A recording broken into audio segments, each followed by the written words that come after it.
I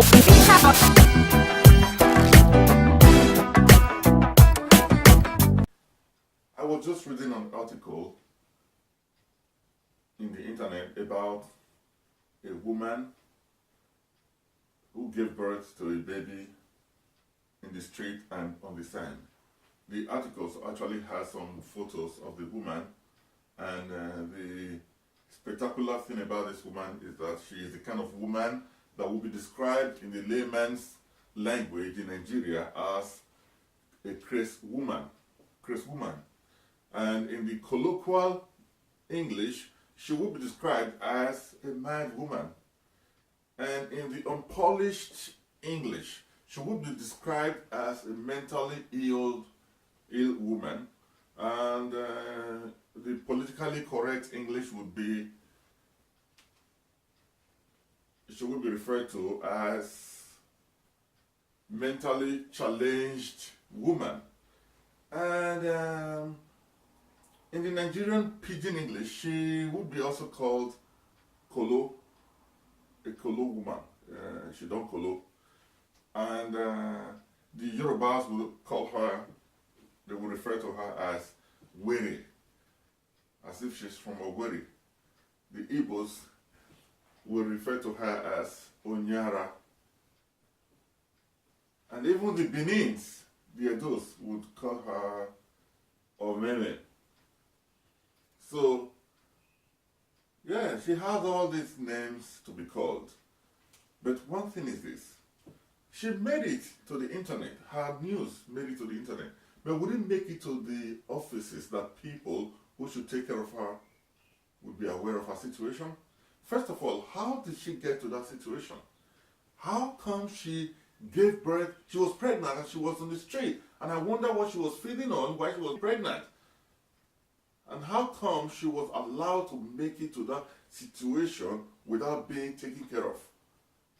How is that still possible in Nigeria? I know a lot of things are still possible, but look, we are talking about the lives of two individuals.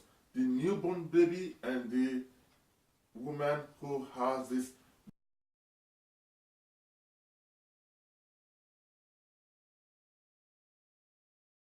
mentally challenged situation or condition. So, allowing her to go through that without help, she could have died and the baby would die. And the concerning thing is this. What about the man who impregnated her?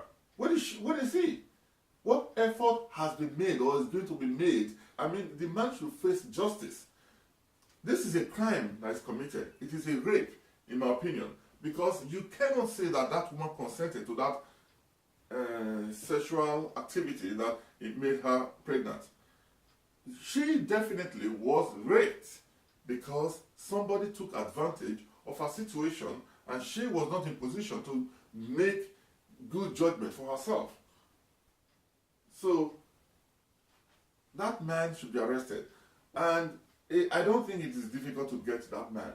Number one, know that somebody who did this, I don't think this is the first time that he has done this, and I do not think that this is going to be the last time that he will do it. He will do it again, or he has done it before. So there is DNA technology available in that country. Why not take the DNA of the baby and then at least put that DNA in a database where you can now begin to look for the person that would match it. Look, I believe that there is somebody who has information about this. I don't think it was just done only between the two of them and nobody else knew about it. There is a chance that that is the case, but there is also a bigger chance that somebody else knows about this. Please, if you have any information about this, report to the police. I believe that even if the police had not seen anything criminal in this situation, reporting to the police would now make them understand that there is a possible criminal activity that took place.